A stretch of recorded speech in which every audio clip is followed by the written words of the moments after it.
সবাইকে অসংখ্য ধন্যবাদ। আমার ভিডিও অনেকে দেখেন এবং অনেকে আমাকে কমেন্ট করেন যে সিটি কর্পোরেশনের জায়গা দরকার, ছোট বড় যাই হোক সিটি কর্পোরেশনের জায়গা দরকার। আজকে আমি যে জায়গাটা নিয়ে আসছি এটা মূলত পাটের বাগ।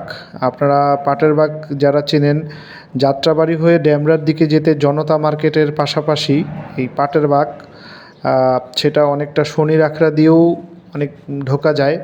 যারা ওই এলাকাটা চেনেন, শনিরবাগ, মেজরনগর, এই এলাকাটাই মূলত পাটের বাগ পড়ে। তো পাটের বাগ মূলত একদম আপনারা দেখতে পাচ্ছেন পুরো শহরের মধ্যে একটা এলাকা, সিটি কর্পোরেশনের জায়গা। এখানে আপনি দারুণ একটা জায়গা পাচ্ছেন। আপনারা দেখবেন যে একদম এই যে জায়গাটা, এটা ছোট জায়গা, তুলনামূলক ছোট জায়গা বলতে হচ্ছে এখানে টোটাল হচ্ছে 2.29 কাঠা, মানে প্রায় আড়াই কাঠারও কম।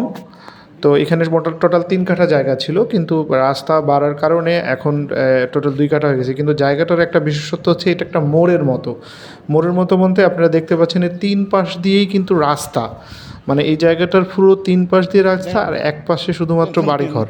তার মানে আপনি এখানে নিচে দোকান করে উপরে আপনি ফ্ল্যাট করতে পারেন এরকম জায়গায়। এই যে এখানে একটা 5 ফিট গলি আছে এবং 12 ফিট রোড সামনের দিক দিয়ে আপনারা দেখতে পাচ্ছেন। সামনে কিছু দোকানও আছে এবং ফুললি ডেভেলপ একটা এরিয়া। তো এটা আপনি অনেক সুলভ মূল্যেই আপনি পেয়ে যাবেন। যারা ওই এলাকাটা চেনেন তাদের জন্য বলি, আমি আবারও বলতেছি, এটা হচ্ছে পাটের বাগ।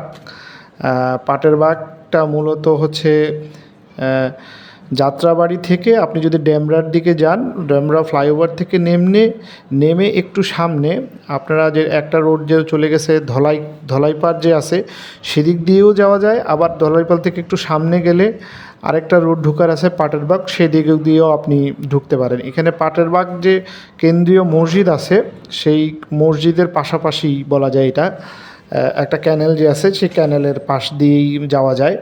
অথবা আপনি শনির আখড়া দিয়েও কিন্তু ঢুকতে পারেন এই জায়গাটায়।